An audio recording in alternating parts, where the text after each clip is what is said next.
A simples ideia da morte de um companheiro tão próximo fazia surgir naqueles que ouviram a notícia aquele tipo de sentimento de alívio ao pensar que foi ele quem morreu, não eu. Agora era ele quem tinha de morrer. Comigo vai ser diferente. Eu estou vivo.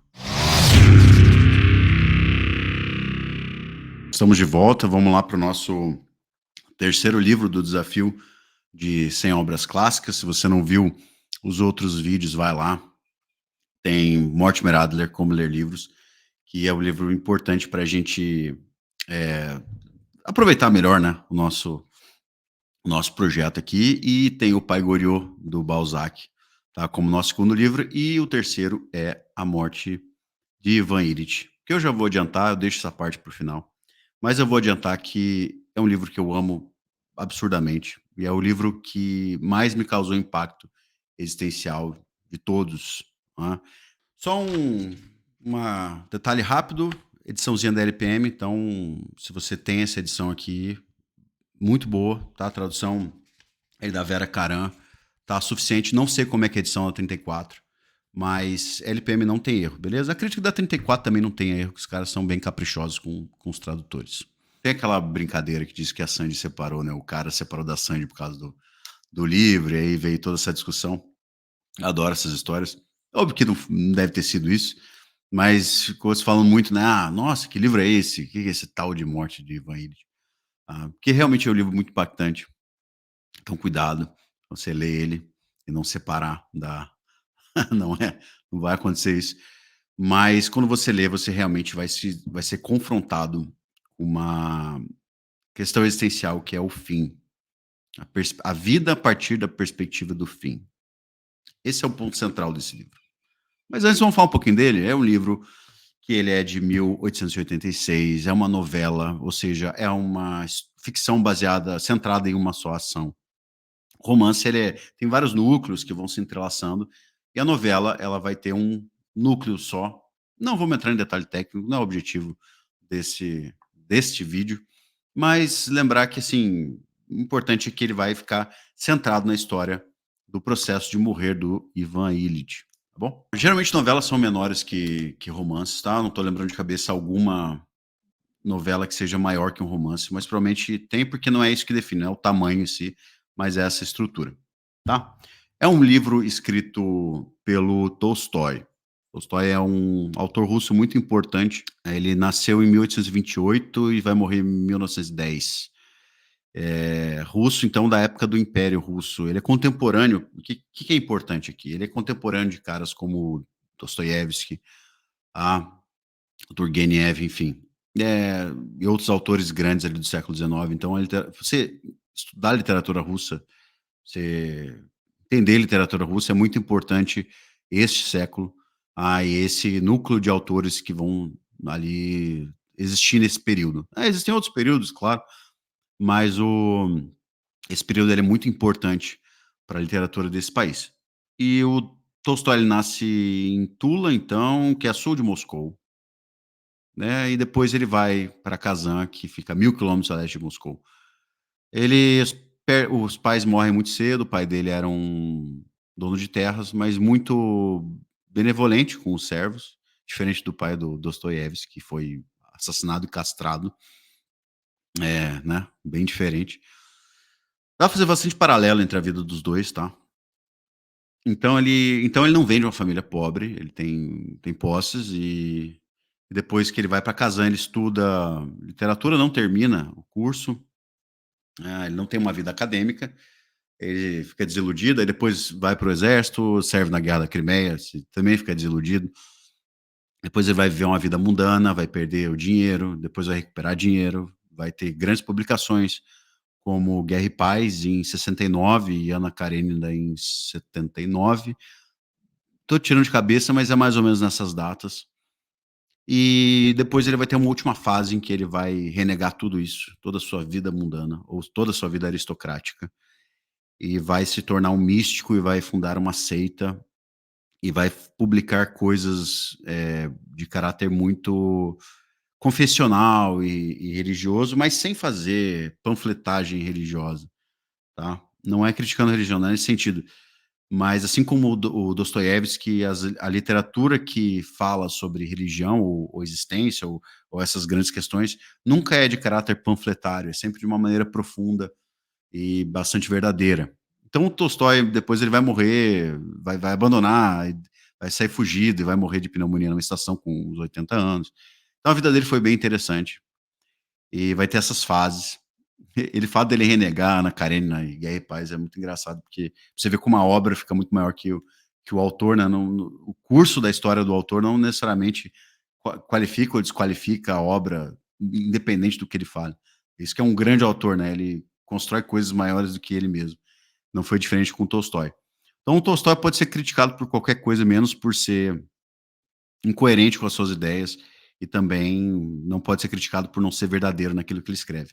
Porque assim, eu não li tudo que o Tolstói escreveu, tem muita coisa, tem muito caminho ainda, mas o que eu ouvi de pessoas que leram exaustivamente a obra dele, e as coisas que eu li, é que, cara, ali você vai ver coisas muito verdadeiras, tá? E coisas muito relevantes sobre a existência, sobre o, o ser humano, né, em geral. Tá bom? O que é a morte de Ivan Ilitch? É basicamente o livro vai falar sobre o processo de morrer de um burocrata chamado Ivan Ilitch. O Ivan Ilitch, ele é tipo um juiz de instrução, não tem essa figura no Brasil, tá? Então, quando você lê que o Ivan Ilitch é um juiz, não pensa num juiz como juiz brasileiro, né? Mas, em resumo, ele chegou no ápice chegou num ponto alto da sua carreira de Estado. Então, ele teve uma carreira bem-sucedida, até que a vida que está cagando para seus planos, ela faz essa reviravolta e joga ele num processo de adoecimento, definhamento e o seu fim. Quando o Tolstói faz isso, assim como os grandes livros, ele não vai só te contar, teve o Ivan Ilitch lá que morreu e tal. Não é isso. Ele vai te arrastar para a experiência do fim do Ivan Ilitch. Ele vai te mostrar, vai fazer você sentir de fato esse processo de ir em direção ao fim e as coisas que você vai mudando na sua compreensão a partir disso, né? As coisas que você via como relevante e que diante do fim elas se tornam coisas pequenas, né? Como os móveis do apartamento, a sua carreira, o que os outros pensam de você, enfim. Por isso que esse livro é muito impactante nesse sentido. Mas vamos para a história. Então, basicamente, a estrutura é essa, cara. Conta, vai falar do enterro, começa com o enterro dele, depois vai falar um pouquinho sobre a vida dele, vai construir quem é esse tal de Ivan Ilitch, como é que foi a vida dele, e depois, da metade para frente, vai contar como ele morre, como ele vai definhando até morrer. Basicamente, essa é a estrutura. Começa no enterro, e o livro já começa muito bem, porque no enterro as pessoas estão preocupadas com as coisas práticas. A mulher do Ivan está um pouco se lixando, na verdade ela está preocupada com pensão, e os amigos estão, né, antes dele do que eu, e preocupados, né, que vai vagar um cargo. Então, as pessoas estão com preocupações muito mundanas, e isso é resumido bastante nessa passagem aqui, né. A simples ideia da morte de um companheiro tão próximo fazia surgir naqueles que ouviram a notícia aquele tipo de sentimento de alívio ao pensar que foi ele quem morreu e não eu. Agora era ele quem tinha morrido. Comigo vai ser diferente. Eu estou vivo. Então o Tolstói começa nesse tom, mostrando como a gente, na verdade, ele está confrontando a nossa própria atitude diante da experiência de ver um enterro ou ver o fim de alguém. Que é aquela coisa de: "Não, espera aí, né, foi com fulano ali, mas comigo é esse assunto para depois". Ah, isso é muito comum isso aí, né. O que é uma coisa muito ruim, assim, porque o tema central desse livro, eu já vou adiantar, não é a morte. Na verdade, o tema central desse livro é a vida, mas é a vida a partir da perspectiva do fim. Ele vai te dizer assim: "Cara, esse negócio vai acontecer. O que que você vai fazer em relação a isso?". Mas ele vai começar com o entendimento comum que todos nós temos. Daí, depois do enterro, tem um flashback e voltamos para a infância de Vandy. E vai contar todo o arco da vida desse burocrata bem-sucedido. Então o Ivan Ilitch, cara, ele é um sujeito bom, tá, honesto, tem esses pequenos viciozinhos ali, joga uma cartinha com os amigos, mas não trai esposa, não é desonesto no trabalho, cumpre tudo certinho, é um bom profissional, tem suas dificuldades financeiras em um momento da vida, depois recupera. É um cara normal. E é assim, você vai achar o Ivan Ilitch em qualquer esquina, né, de pessoas que têm uma carreira de estado ali decente. Então, o Tolstói nessa parte em que ele vai falar da vida do Ivan Ilitch, ele vai construir para você um sujeito que realmente não tem motivo para ser punido. Se você for pensar nesse sentido, pô, o cara cometeu algo, então é ação, né? Ação e reação, né? Consequência dos seus atos. Não. Ele é um cara que ele vai casar, em certo momento ele vai fazer a faculdade dele direitinho, de direito. Depois ele vai ver, preciso casar, né? Todo mundo, preciso casar, ele casa. Vai ter problema com a esposa, ele e a esposa têm muito atrito, né? Mas a esposa também, é importante falar isso aí, Tolstói coloca a esposa do Ivan Ilitch de uma maneira negativa. Na verdade, ela é uma pessoa mesquinha, uma pessoa pequena, é uma pessoa conflituosa, mas nada também que fuja muito de muita gente que vocês conhecem, tá bom? Então, apesar dos pesares, o Ivan Ilitch vai tentar, compensar o seu problema matrimonial trabalhando mais, então ele não vai nem se jogar em grandes aventuras, essas extraconjugais, nem não vai acontecer isso. Então ele vai fazer tudo direitinho mesmo, cara. E depois ele é transferido para o lugar que é ruim, depois ele briga para, né, ser bem-sucedido, ele acaba, ao final, indo para a capital e chegando no ápice da sua carreira.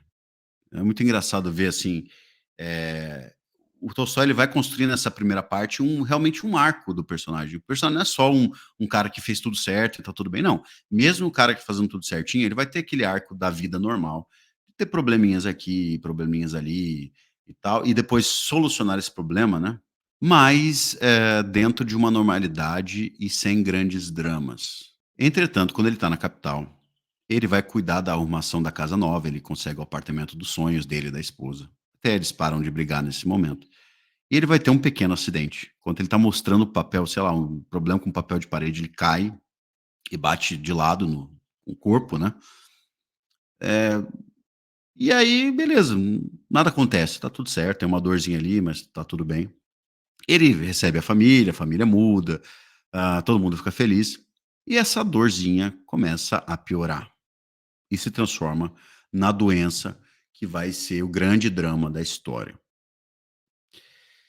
Cara, o que que é essa doença? Se é da queda, se não é da queda, se é um câncer, se não, cara, não é o importante. Assim como não é importante qual é a profissão exata do Ivan Ilitch, beleza? É importante saber que ele teve uma carreira bem-sucedida, ele é um burocrata de classe média bem-sucedido.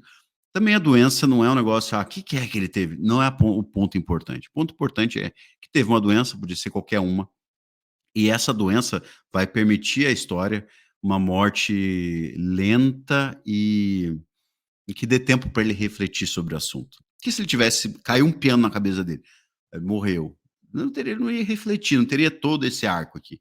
Mas o fato dele definhar até morrer, deu oportunidade para construir o passo, né, o caminho de compreensão do Ivan Ilitch, que é bem interessante, tá bom? Então, terminada a história do Ivan Ilitch, um cara normal, bem-sucedido, faz tudo certinho, um bom profissional, blá blá blá, beleza. Começa a ter problema, as dores aumentam, e ele vai para a primeira parte. Eu separei aqui nos sentimentos. Tentem, quando vocês forem ler o livro, tentem, assim, identificar essa evolução do personagem, tá? Que é bem interessante.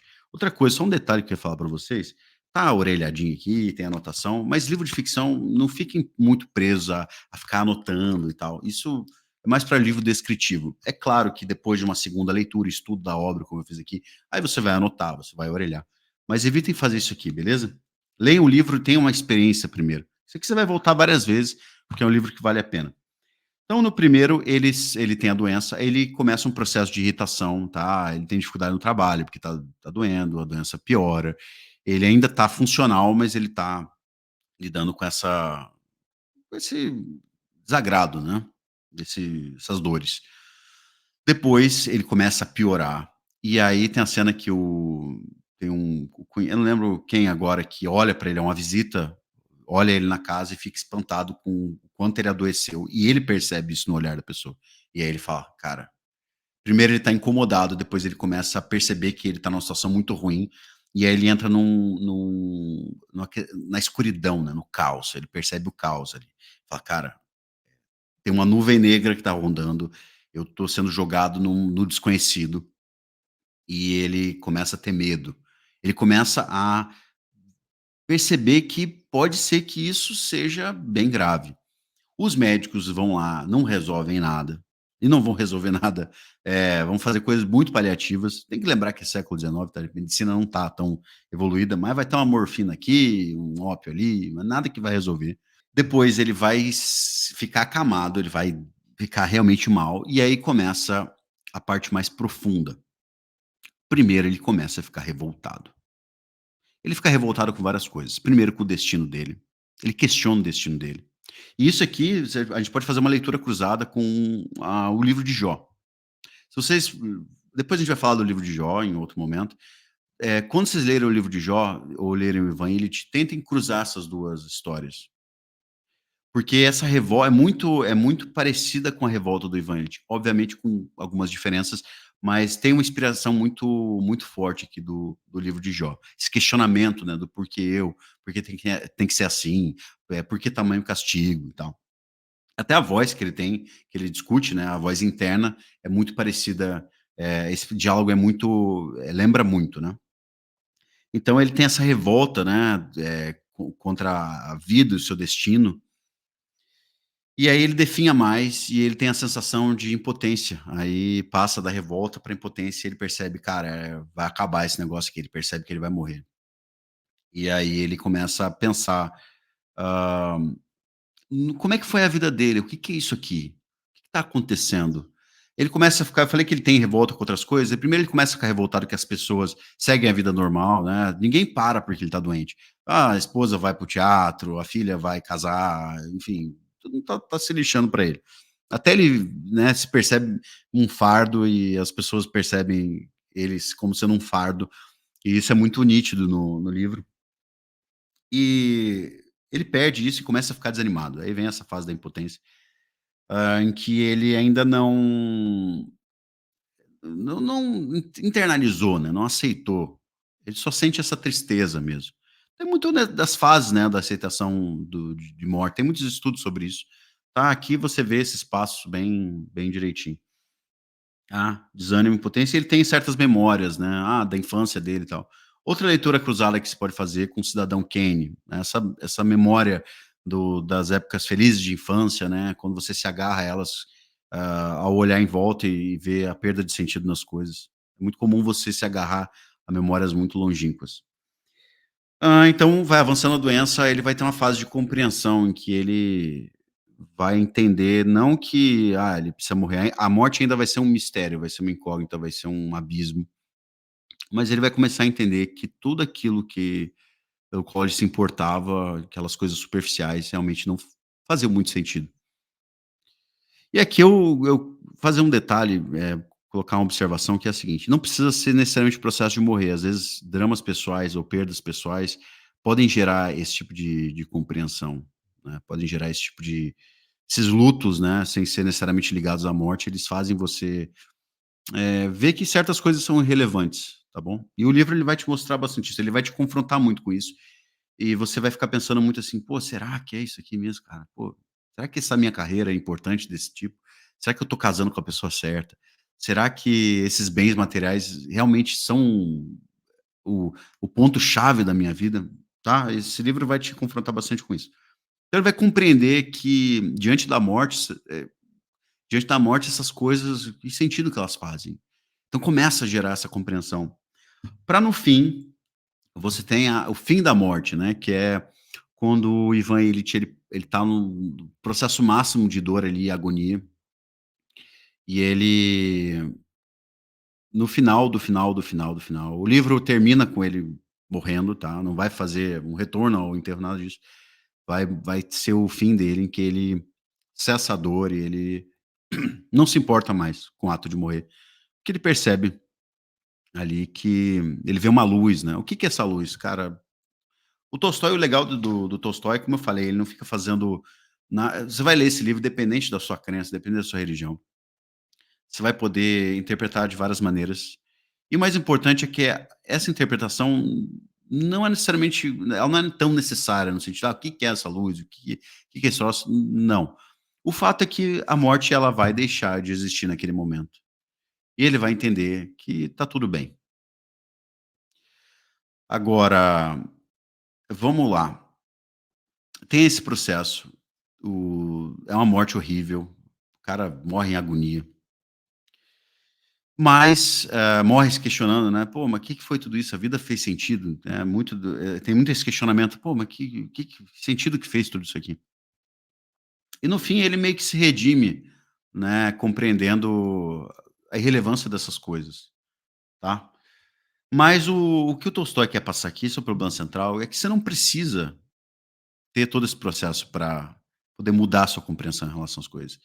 Você, a partir dessa história, você pode, realmente refletir sobre isso e fazer o que é importante, que é tratar a morte como uma pedagoga da sua existência, do que é relevante. Então, num primeiro momento, você pode pensar que o livro ele vai falar sobre o fim, mas na realidade o que ele está falando é: viva a vida a partir da perspectiva do fim. Viva a sua vida entendendo e refletindo diariamente que tudo isso vai chegar ao final, uma hora vai chegar ao final. Isso é importante, porque só assim você vai viver plenamente. Então não tá dizendo para você largar o emprego, pra você fazer loucura, nada disso. É para você ser coerente com as suas escolhas, com a maneira como você conduz a vida, com a aquilo que você dá importância, mesmo você vivendo a vida normal, tendo que lidar com as coisas normais da vida, não fica se prendendo ou vendendo a sua alma para coisas que não são de fato relevantes para aquilo que você quer deixar, como legado ou como o propósito principal da sua existência no momento que a sua existência for cristalizada. E quando é que ela é cristalizada? No momento que você morrer, tá. A morte ela não é um fim necessariamente, na verdade a morte é o fechamento da vida, é como a vida ela é empacotada. E ela se completa como um todo. Quando a pessoa morre, ali está a vida daquela pessoa. Mesmo as releituras que se fazem, as reinterpretações que se fazem da vida de uma pessoa depois que ela morre, na realidade, vem daquele momento em que ela existiu, porque enquanto a pessoa está viva, há possibilidade de mudança, a possibilidade de mudar cursos, tá. E quando você morre, você fechou essa história, que é a história da sua vida. E é isso que acontece no Ivan Illich. É só isso que eu falei? Não. O livro ele vai ter muitos detalhes, a gente pode fazer reflexões imensas sobre cada aspecto dele. Pretendo fazer, vídeos falando sobre essas ideias, sobre a morte como pedagoga, sobre o distanciamento que as pessoas fazem em relação à morte, sobre a superficialidade, né, das pessoas, etcétera, tá. Então tem muita coisa que você pode extrair dele. É um livro curto, mas muito profundo. É difícil de ler? Não. É um livro tranquilo de ler. Você vai ler em um dia, 2 dias. É muito legal, muito interessante e muito impactante. Então, nunca pedi nada para vocês, mas se eu for pedir uma coisa de coração, leiam isso aqui e leiam com muita atenção, porque ele vai te dar o maior presente da sua vida, que é parar de se importar com bobagem e começar a refletir em como a sua vida ela deve ser de fato coerente. Tá bom? Não precisa morrer para passar a viver de fato. Aprenda com a morte de um burocrata russo do século XIX. E daí que é um livro importantíssimo, e daí que eu quero que você aproveite o máximo possível essa leitura e seja muito feliz, expanda a sua visão de mundo. Porque é isso que a arte faz e é isso que a literatura faz. Muito obrigado a você que ficou até aqui ao final, mandem mensagem, não morram. Fiquem bem, forte abraço e até mais.